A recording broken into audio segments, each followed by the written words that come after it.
Records of Senior Lieutenant Anton.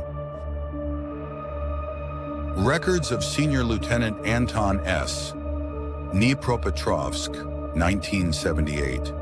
Part 1. The call. The phone woke me. An old black one. The kind that smelled faintly of metal and dust. Senior Lieutenant Serov? The voice was flat, official. One that meant sleep was over. Yes, speaking. Get up! Department 8. Through the main gate. A click. Silence. I looked at the clock. 3:20 a.m. The refrigerator hummed quietly in the kitchen.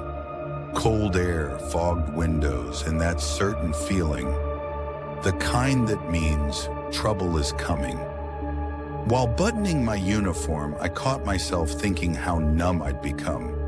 No irritation, no fear. You get used to it after years in our line of work. In Sector P, emotions don't help. They interfere. We called ourselves Sector P. Officially, it was Department for the Study of Anomalous Phenomena under the Ministry of State Security.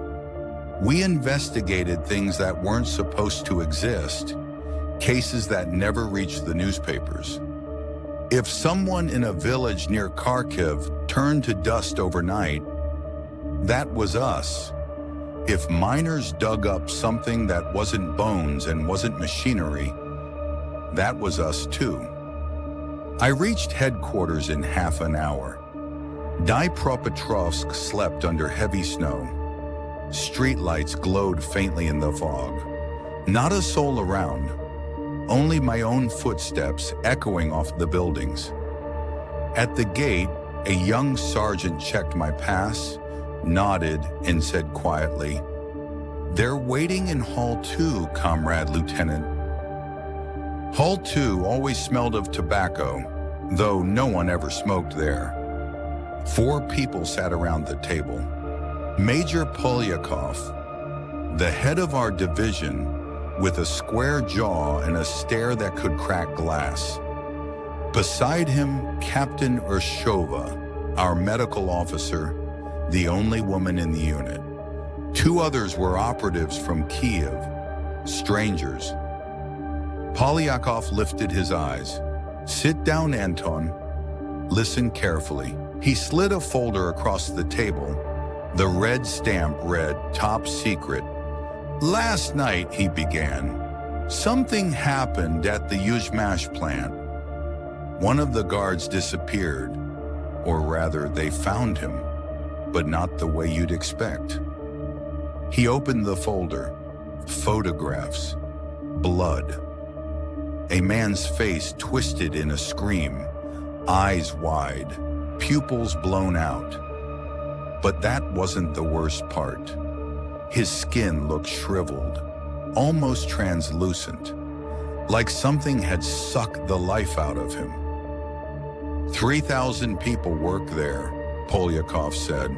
No one saw a thing. Cameras disabled. Surveillance went offline at exactly 22:13. And here's the most interesting part. He placed another photo on the table. Footprints, bare, human-like, but with 4 toes. "The lab says they're not human," murmured Urshova. "What's the assignment?" I asked. "You, Urshova, and 1 technician go to the site. Figure out what happened before morning." We arrived at Yuzhmash around 4, a vast complex. The air smelled of oil and cold steel. Floodlights illuminated the main hall. Under one of them lay a covered body. The foreman stood nearby, pale as plaster. "He was right here near the generator," the man said, trembling. "Then I heard a scream. When I ran in, he was already like that." I crouched beside the corpse. Cold skin, thin as paper, no visible veins, as if all the fluids had been drained.